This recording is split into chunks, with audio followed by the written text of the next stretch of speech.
नमस्कार। मेरे चैनल में आप सभी का बेहद स्वागत है।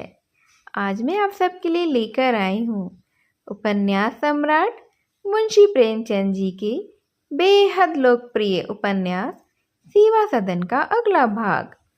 पिछले भाग में आपने सुना कि किस तरह से सदन अपनी चाची के गहने चुराकर सुमन को भेंट करना चाहता है। सुमन को यह बात बेहद बुरी लगती है और वह किसी तरह से उन्हें मना करते हुए आखिर में वह गहने रख लेती है और उनसे कहती है कि जब आप अपनी रियासत के राजा बन जाएंगे तब आपसे मनमाना भेंट लूंगी। अब आगे। बाबू विट्ठल दास अधूरा काम नहीं करते थे। पद्म सिंह की ओर से निराश होकर उन्हें यह चिंता होने लगी कि सुमन बाई के लिए 50 रुपये मासिक का चंदा कैसे करूं इकट्ठा। उनकी स्थापित की हुई संस्थाएं चंदों से ही तो चल रही थी, लेकिन चंदों के वसूल होने में सदैव कठिनाइयों का ही सामना होता था। विधवाश्रम की इमारत बनाने में हाथ लगाया, लेकिन 2 साल से उसकी दीवारें गिरती ही जाती थीं। उन पर छप्पर डालने के लिए रुपये हाथ में ही नहीं आते थे। फ्री लाइब्रेरी की पुस्तकें दिमकों को जाती थीं। अलमारियां बनाने के लिए द्रव्य का अभाव था, लेकिन इन बाधाओं के होते हुए भी चंदे के सिवा धन संग्रह का उन्हें और कोई उपाय तो नहीं सूझता था। सेठ बलभद्र दास शहर के प्रधान नेता, ऑनरेरी मजिस्ट्रेट और म्यूनिसिपल बोर्ड के चेयरमैन थे। पहले उनकी सेवा में उपस्थित हुए। सेठ जी अपने बंगले में आराम कुर्सी पर लेटे हुए हुक्का पी रहे थे। बहुत ही दुबले पतले गोरे चिट्टे आदमी थे, बड़े रसिक और बड़े ही शौकीन। वह प्रत्येक काम में बहुत सोच समझकर ही हाथ डालते थे। विट्ठल दास का प्रस्ताव सुनकर बोले, प्रस्ताव तो बहुत उत्तम है, लेकिन यह बताइए सुमन को आप रखना कहाँ चाहते हैं? विट्ठल दास ने कहा, विधवा आश्रम में ठीक रहेगा। बलभद्र जी ने कहा, आश्रम सारे नगर में बदनाम हो जाएगा और संभव है कि अन्य विधवाएं भी वह छोड़कर भाग जाएं। विट्ठल दास ने कहा, तो क्या अलग मकान में रख दूं? बलभद्र, मोहल्ले के नवयुवकों में तो छुरी चल जाएगी। विट्ठल दास, तो फिर मुझे आप ही कोई उपाय बता दीजिए। बलभद्र ने कहा, मेरी सम्मति तो यह है कि आप इस झगड़े में न पड़ें। जिस स्त्री के लोक निंदा की लाज नहीं, उसे कोई शक्ति भी नहीं सुधार सकती। यह नियम है कि जब हमारा कोई अंग विकृत हो जाता है तो उसे काट डालते हैं, जिससे उसका विष समस्त शरीर को नष्ट ना कर डाले। समाज में भी उसी नियम का ही पालन करना चाहिए। मैं देखता हूँ कि आप मुझसे सहमत नहीं हैं, लेकिन मेरा जो कुछ विचार था वह तो मैंने स्पष्ट कर दिया। आश्रम की प्रबंधकारिणी सभा का एक मेंबर मैं भी तो हूँ। मैं किसी तरह से इस वैश्या को आश्रम में रखने की सलाह नहीं दूंगा। विट्ठल दास ने रोष से कहा, सारांश यह है कि इस काम में आप मुझे कोई सहायता नहीं दे सकते। जब आप जैसे महान पुरुषों का यह हाल है तो दूसरों से क्या आशा की जा सकती है। मैंने आपका बहुत सारा समय नष्ट किया, इसके लिए मुझे क्षमा कीजिएगा। यह कहकर विट्ठल दास उठ खड़े हुए और सेठ चिम्मन लाल की सेवा में पहुंचे। यह सांवले रंग के बेडौल मनुष्य थे, बहुत ही स्थूल, ढीले ढीले से। शरीर में हाड़ की जगह मांस और मांस की जगह वायु भरी हुई थी। उनके विचार भी शरीर ही के समान बेडौल थे। वह ऋषि धर्म सभा के सभापति, रामलीला कमेटी के चेयरमैन और रामलीला परिषद के प्रबंधकर्ता थे। राजनीति को विष भरा सांप ही समझते थे और समाचार पत्रों को सांप की बॉम्बी। उच्च अधिकारियों से मिलने की धुन थी। अंग्रेजों के समाज में उनका विशेष मान था। वहां उनके सद्गुणों की ही प्रशंसा होती थी। वह उदार नहीं थे और न कृपण। इस विषय में चंदे की नामावली उनका मान निश्चय किया करती थी। उनमें एक बड़ा गुण था जो उनकी दुर्बलताओं को छिपाए रहता था। यह उनकी विनोदशीलता थी। विट्ठल दास का प्रस्ताव सुनकर वह बोले, महाशय, आप भी बिल्कुल शुष्क मनुष्य हैं। आप में जरा भी रस नहीं। मुद्दत के बाद दाल मंडी में एक चीज नजर आई है और आप उसे भी गायब करने पर तुले हुए हैं। कम से कम अब की रामलीला तो हो जाने दीजिए। राजगद्दी के दिन उसका जलसा होगा, धूम मच जाएगी। आखिर तुर्की आकर मंदिर को भ्रष्ट करती हैं। ब्राह्मणी रहे तो क्या बुरा है। खैर, यह तो दिल लगी हुई, क्षमा कीजिएगा। आपको धन्यवाद है कि ऐसे ऐसे शुभ कार्य आपके हाथों पूरे होते हैं। कहाँ है चंदे की फहरिस्त? विट्ठल दास ने सिर खुजलाते हुए कहा, अभी तो मैं केवल सेठ बलभद्र दास जी के पास गया था, लेकिन आप तो जानते ही हैं, वह एक बैठकबाज हैं। इधर उधर की बातें करके टाल दिए। अगर बलभद्र दास ने यह लिखा होता तो यहाँ दो में संदेह न था। दो लिखते तो चार निश्चित था। जब गुण कहीं शून्य हो तो गुणनफल सुनने के सिवा और क्या हो सकता था। लेकिन बहाना भी क्या करते। तुरंत एक आश्रय मिल गया। बोले, महाशय, मुझे आपसे पूरी सहानुभूति है, लेकिन बलभद्र दास ने कुछ समझकर ही तो टाला होगा ना। अब मैं भी दूर तक सोचता हूँ तो इस प्रस्ताव में कुछ राजनीति का रंग दिखाई देता है। इसमें जरा भी संदेह नहीं। आप चाहे इसे उस दृष्टि से ना देखते हो, लेकिन मुझे तो इसमें गुप्त राजनीति भरी हुई साफ नजर आती है। मुसलमानों को यह बात अवश्य बुरी मालूम होगी। वह जाकर अधिकारियों से इसकी शिकायत करेंगे। अधिकारियों को आप जानते ही हैं, आंखें नहीं, सिर्फ केवल कान हैं। उन्हें तुरंत किसी षड्यंत्र का संदेह हो जाएगा। विट्ठल दास ने झुंझला कर कहा, साफ साफ क्यों नहीं कहते? मैं कुछ देना नहीं चाहता हूँ। चिम्मन लाल ने कहा, आप ऐसा ही कुछ समझ लीजिए। मैंने सारी जाति का कोई ठेका थोड़े ही लिया है। विट्ठल दास का मनोरथ अब यहाँ भी पूरा नहीं हुआ, लेकिन यह उनके लिए कुछ नई बात नहीं थी। ऐसे निराशाजनक अनुभव उन्हें नित्य ही हुआ करते थे। यहाँ से डॉक्टर श्यामाचरण के पास पहुँचे। डॉक्टर महोदय बहुत ही समझदार और विद्वान पुरुष थे। शहर के प्रधान राजनीतिक नेता भी थे। उनकी वकालत खूब चमकी हुई थी। बहुत तौल मौल कर मुंह से शब्द निकालते थे। उनकी मौन गंभीरता विचारशीलता का गोदक ही समझी जाती थी। शांति के भक्त थे, इसलिए उनके विरोध से न किसी को हानि थी, न उनके योग से किसी को कोई लाभ। सभी तरह के लोग उन्हें अपना मित्र ही समझते थे और सभी अपना शत्रु भी समझते थे। वह अपनी कमिश्नरी की ओर से सूबे की सलाहकारी सभा के सभापति थे। विट्ठल दास की बात सुनकर वह बोले, मेरे योग्य जो सेवा हो वह मैं करने के लिए तैयार हूँ, लेकिन उद्योग तो यह होना चाहिए कि इन कुप्रथाओं का सुधार किया जाए, जिनके कारण ऐसी समस्याएं उपस्थित होती हैं। इस समय आप एक की रक्षा ही कर लेंगे तो इससे क्या होगा? यहाँ तो नित्य ही ऐसी दुर्घटनाएं होती रहती हैं। मूल कारणों का सुधार होना चाहिए। कहिए तो काउंसिल में कोई प्रश्न करूं? विट्ठल दास उछलकर बोले, जी हाँ, यह तो बहुत ही उत्तम होगा। डॉक्टर साहब ने तुरंत प्रश्नों की एक माला तैयार की। क्या गवर्नमेंट बता सकती है कि गत वर्ष वेश्याओं की संख्या कितनी बढ़ी? क्या गवर्नमेंट ने इस बात का पता लगाया है कि इस वृद्धि के क्या कारण हैं और गवर्नमेंट उसे रोकने के लिए क्या क्या उपाय करना चाहती है?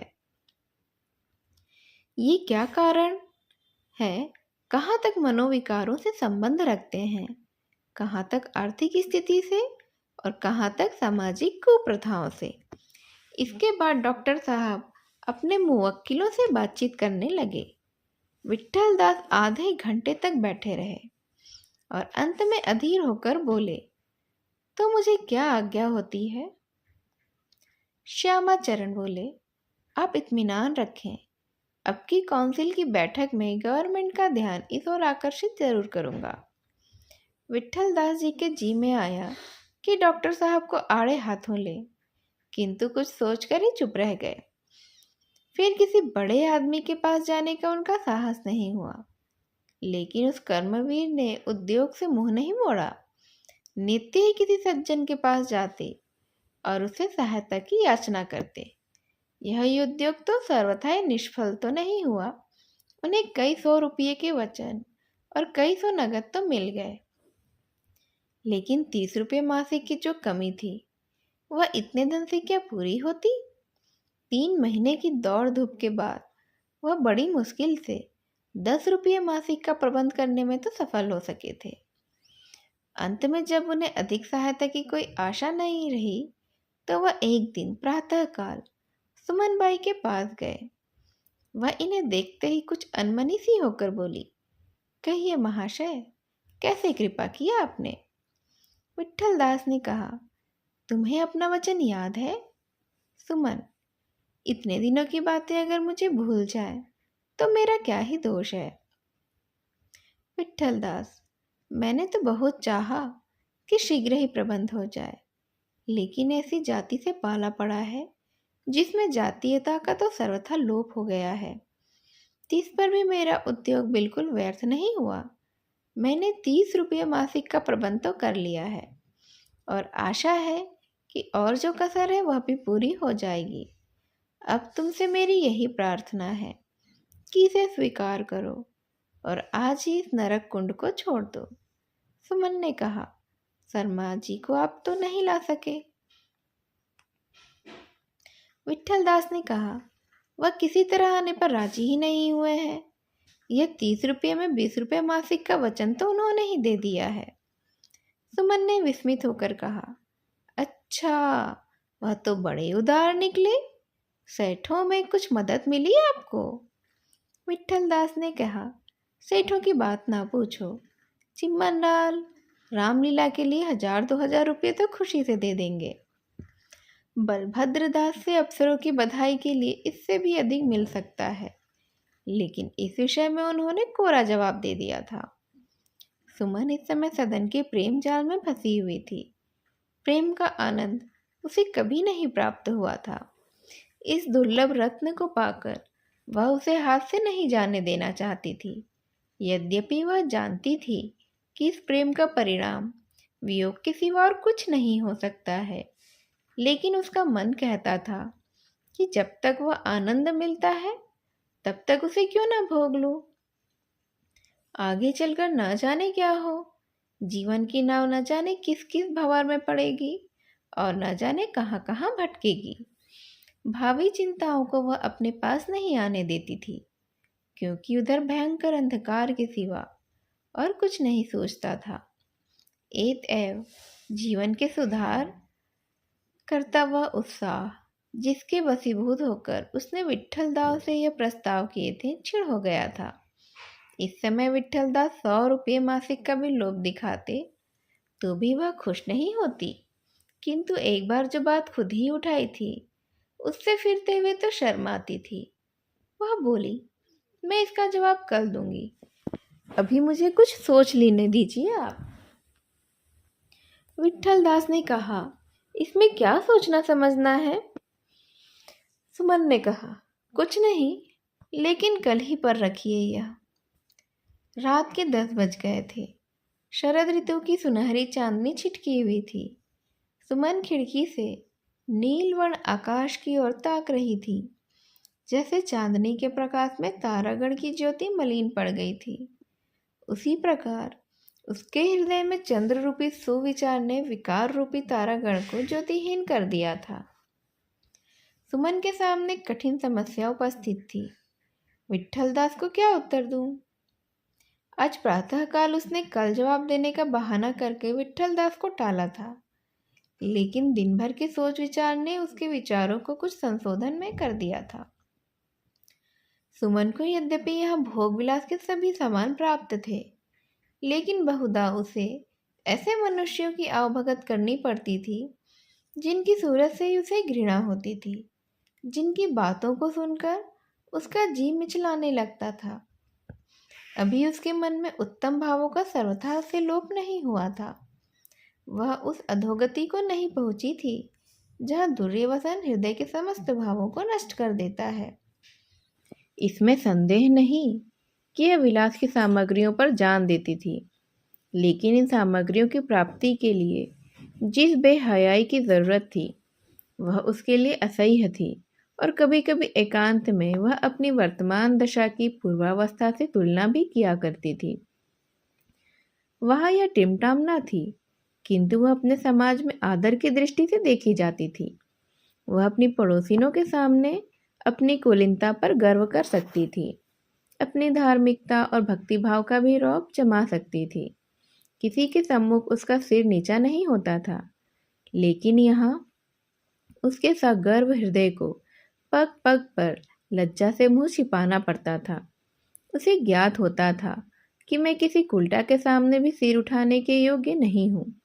जो निरादर और अपमान उसे उस समय सहने पड़ते थे, उनकी अपेक्षा यहाँ की प्रेम वार्ता और आंखों की सनकियाँ अधिक दुखजनक प्रतीत होती थीं और उसके भावपूर्ण हृदय पर कुठारा घात कर देती थीं। तब उसका व्यथित हृदय पद्मसिंह पर दांत पीसकर रह जाता था। यदि उस निर्दय मनुष्य ने अपनी बदनामी के भय से मेरी अवहेलना न की होती तो मुझे इस पाप कुंड में कूदने का साहस ही नहीं होता। अगर वह मुझे 4 दिन भी पड़ा रहने देते तो कदाचित मैं अपने घर को लौट जाती, या गजाधर ही मुझे मना ले जाते। फिर उसी प्रकार लड़ झगड़ कर जीवन के दिन काटने कटने लगते। इसीलिए उसने विट्ठल दास से पद्मसिंह को अपने साथ लाने के लिए शर्त की थी। लेकिन आज जब विट्ठल दास से उसे ज्ञात हुआ कि शर्मा जी मुझे उबारने के लिए कितने उत्सुक हो रहे हैं और उनकी उदारता के साथ मेरी सहायता करने पर ही तत्पर हैं, तो उनके प्रति घृणा के स्थान पर उसके मन में श्रद्धा भी उत्पन्न हुई। वह बड़े सज्जन पुरुष हैं। मैं खामखा अपने दुराचार का दोष उनके सिर पर रखती हूँ। उन्होंने मुझ पर दया की है। मैं जाकर उनके पैरों पर गिर पड़ूंगी और कहूंगी कि आपने इस अभागिन का उपकार किया है, उसका बदला आपको ईश्वर जरूर देंगे। यह कंगन भी लौटा दूं, जिससे उन्हें यह संतोष हो जाए कि जिस आत्मा की मैंने रक्षा की है वह सर्वथा ही उसके अयोग्य नहीं है। बस यहाँ से आकर इस पाप को मायाजाल से निकाल भागूं। लेकिन सदन को कैसे भुलाऊंगी? अपने मन की इस चंचलता पर वह झुंझला पड़ी। क्या उस पापमय प्रेम के लिए जीवन सुधारक इस दुर्लभ अवसर को हाथ से जाने दूं? 4 दिन की चांदनी के लिए सदैव पाप के अंधकार में पड़ी रहूं? अपने हाथ से एक सरल हृदय युवक का जीवन नष्ट कर दूं? जिस सज्जन पुरुष ने मेरे साथ यह सद्व्यवहार किया है, उन्हीं के साथ यह छल, यह कपट। नहीं नहीं, मैं इस दूषित प्रेम को हृदय से निकाल दूंगी। सदन को भूल जाऊंगी। उससे कहूंगी, तुम भी मुझे इस मायाजाल से निकलने दो। ओह, मुझे कैसा धोखा हुआ। यह स्थान दूर से कितना सुहावना, कितना मनोरम और कितना सुखमय दिखाई देता था। मैंने इसे फूलों का बाग समझा, लेकिन यह क्या? यह तो एक भयंकर वन, मांसाहारी पशुओं और विषैले कीड़ों से भरा हुआ है। यह नदी दूर से चांद की चादर सी बिछी हुई कैसी भली मालूम होती थी, पर अंदर क्या मिलता है? बड़े बड़े विकराल जल जंतुओं का क्रीड़ा स्थल। सुमन इसी प्रकार विचार सागर में मग्न थी। उसे यह उत्कंठा हो रही थी कि किसी तरह सवेरा हो जाए और विट्ठल दास आ जाए तो किसी तरह यहाँ से निकल भागूं। आधी रात बीत गई और उसे नींद नहीं आई। धीरे धीरे उसे शंका होने लगी कि कहीं सवेरे विट्ठल दास अगर नहीं आए तो क्या होगा। क्या मुझे फिर यहाँ प्रातःकाल से संध्या तक मिरासियों और धाड़ियों की चापलूसियाँ सुननी पड़ेंगी? फिर पाप प्रज्वलित पुतलियों का आदर सम्मान करना पड़ेगा। सुमन को यहाँ रहते हुए अभी 6 मास भी पूरे नहीं हुए थे, लेकिन इतने ही दिनों में उसे यहाँ का पूरा अनुभव हो गया था। उसे यहाँ सारे दिन मिरासियों का झमकट रहता था। वह अपने दुराचार, छल और क्षुद्रता की कथाएं बड़े गर्व से कहते थे। उनमें कोई दीवार फांदने के फन का उस्ताद और सब के सब अपने दुस्साहस और दुर्बलता पर फूले हुए। पड़ोस की रमणियां भी नित्य आती थीं, रंगीन बनी ठनी, दीपक के समान जगमगाती हुई।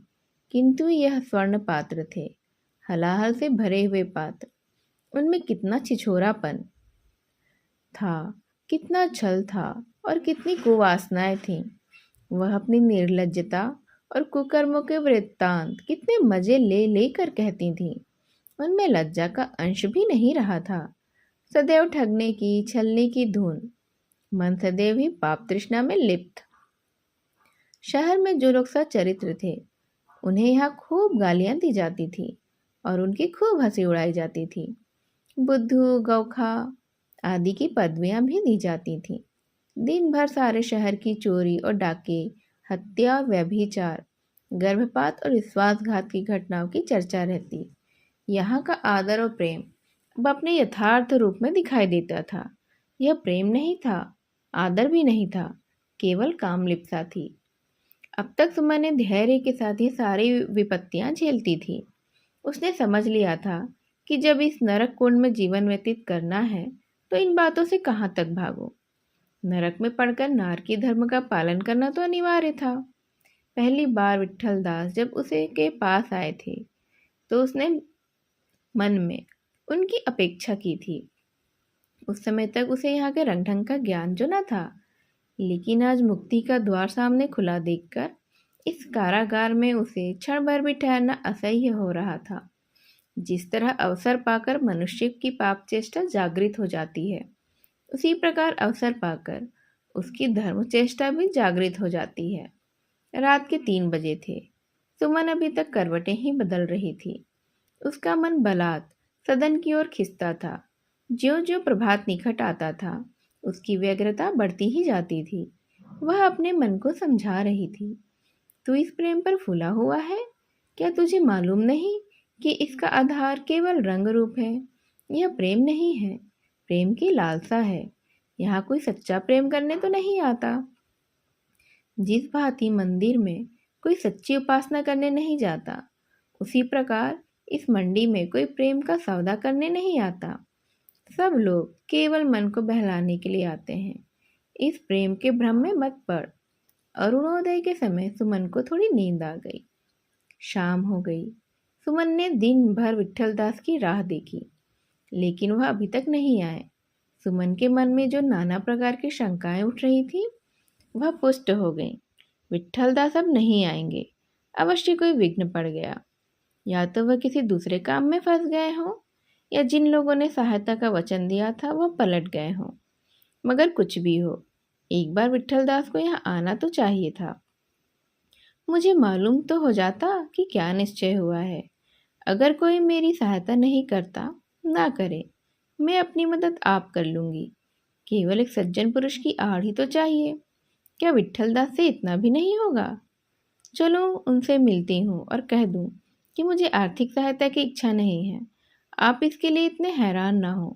केवल मेरे रहने का प्रबंध कर दें और मुझे कोई काम बता दें जिससे मुझे सूखी रोटियां मिल जाया करें। मैं और कुछ नहीं चाहती।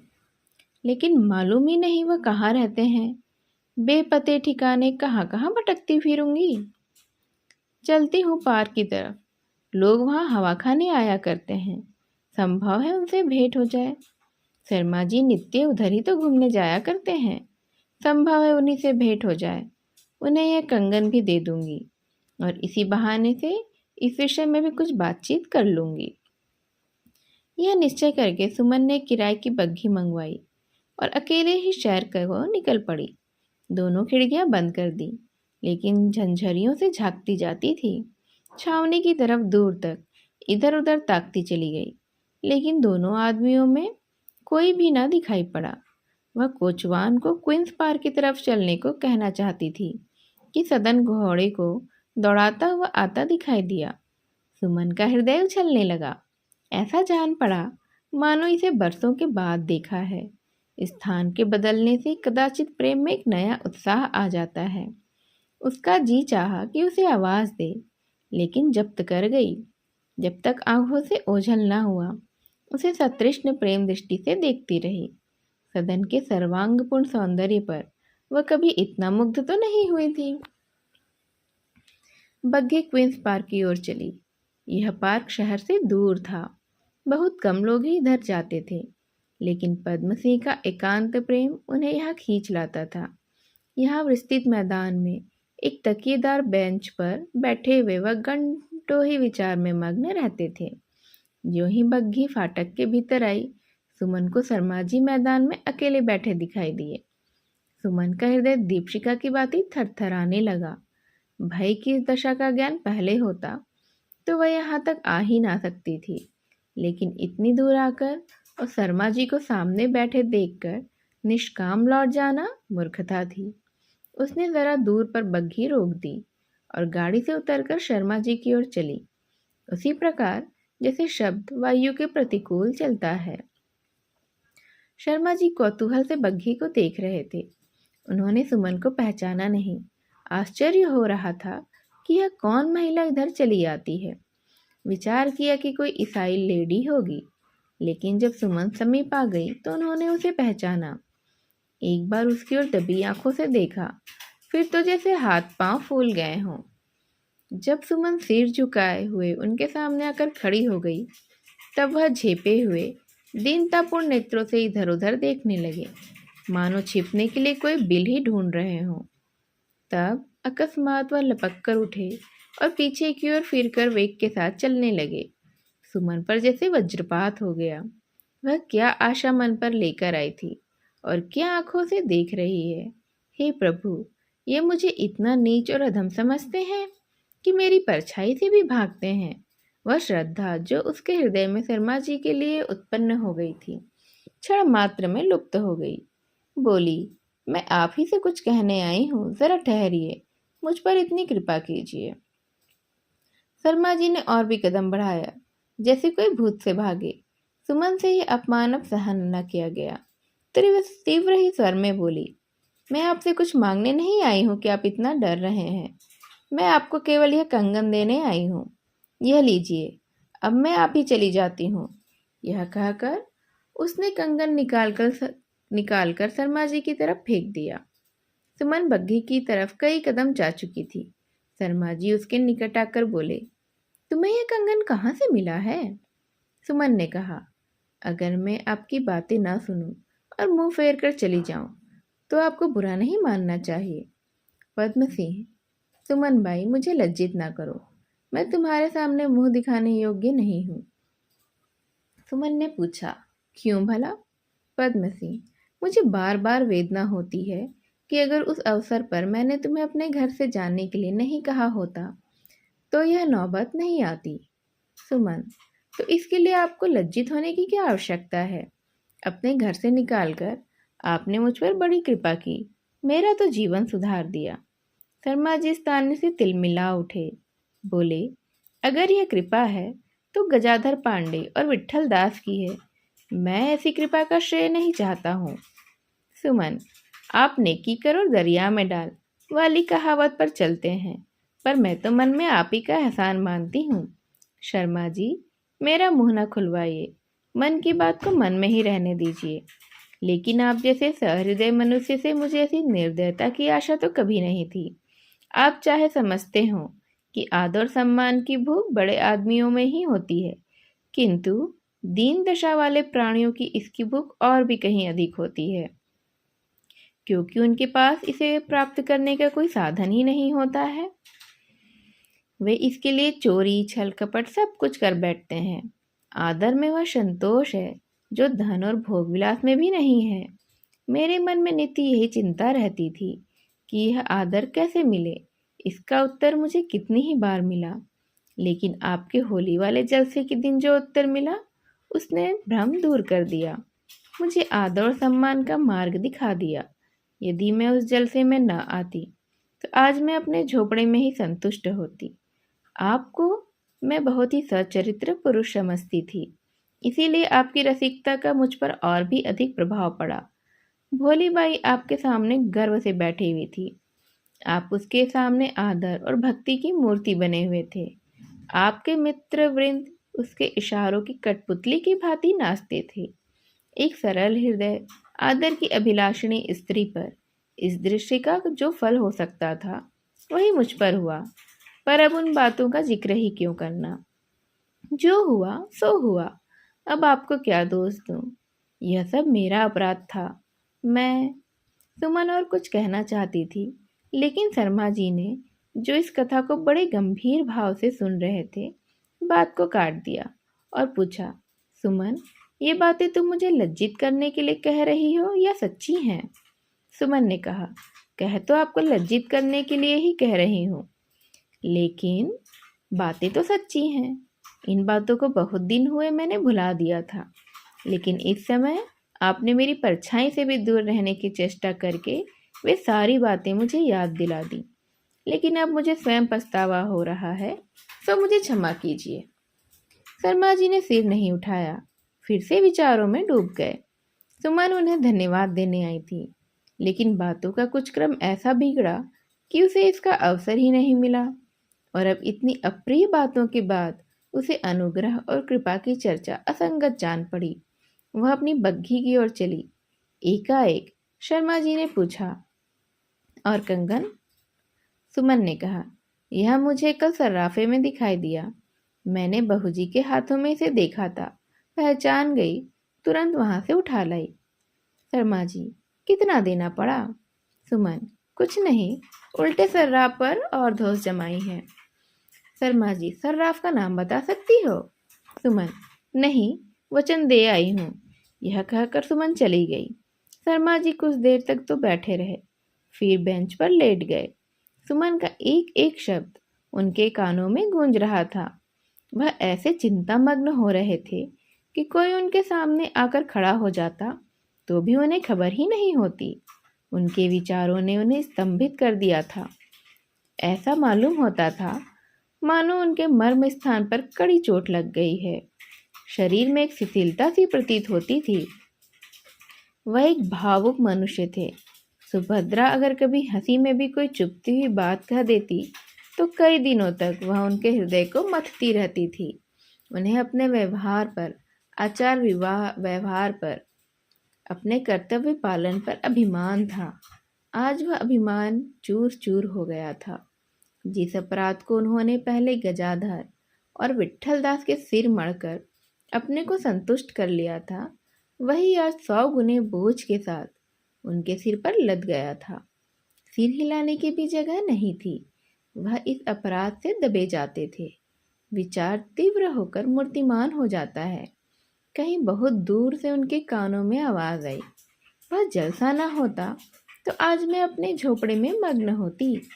इतने में हवा चली, पत्तियां हिलने लगी, मानो वृक्ष अपने काले भयंकर सिरों को हिला हिला कर कहते थे, सुमन की यह दुर्गति तुमने ही की है। शर्मा जी घबरा कर उठे। देर हो गई। सामने गिरजाधर का ऊंचा शिखर था। उसमें घंटा बज रहा था। घंटे की सुरीली ध्वनि कह रही थी, सुमन की यह दुर्गति तुमने ही की है। शर्मा जी ने बलपूर्वक विचारों को समेटकर आगे कदम बढ़ाया। आकाश पर भी दृष्टि पड़ी। काले पटल पर उज्जवल दिव्य अक्षरों में लिखा हुआ था, सुमन की यह दुर्गति तुमने की है। जैसे किसी चटेल मैदान से सामने से उमड़ी हुई काली घटाओं को देखकर मुसाफिर दूर के अकेले वृक्ष की ओर सवेग चलता है, उसी प्रकार शर्मा जी लंबे लंबे पग धरते हुए उस पार्क से आबादी की तरफ चले, किंतु विचार चित्र को कहाँ छोड़ते। सुमन उनके पीछे पीछे आती थी। कभी सामने आकर रास्ता रोक लेती और कहती, मेरी यह दुर्गति तुमने ही की है। कभी इस तरफ से कभी उस तरफ से निकल आती और सिर्फ यही शब्द दोहराती थी। शर्मा जी ने बड़ी कठिनाई से उतना रास्ता तय किया। घबराए और कमरे में मुंह ढाँप कर पड़े रहे। सुभद्रा ने भोजन करने के लिए आग्रह किया तो उसे सिर दर्द का बहाना करके टाल दिया। सारी रात सुमन उनके हृदय में बैठी हुई उन्हें कोसती रही। तुम विद्वान बनते हो, तुमको अपने बुद्धि विवेक पर घमंड है, लेकिन तुम फूस के झोपड़ों के पास बारूद की हवाई फुलझड़ियाँ छोड़ते हो। अगर तुम अपना धन फूकना चाहते हो तो जाकर मैदान में फूको, गरीब दुखियों का घर क्यों जलाते हो। प्रातःकाल शर्मा जी सीधा विट्ठल दास के घर जा पहुँचे। अब आगे वह विट्ठल दास से क्या बात करते हैं। क्या वह सुमन को उस गंदी जगह से बाहर निकाल पाते हैं, और क्या सुमन सदन के पास जाती है या उसे भुला देती है, यह सब हम सुनेंगे अगले भाग में। आज की कहानी यहीं तक। मेरी इस कहानी को ध्यान से सुनने के लिए आप सभी का धन्यवाद। नमस्कार।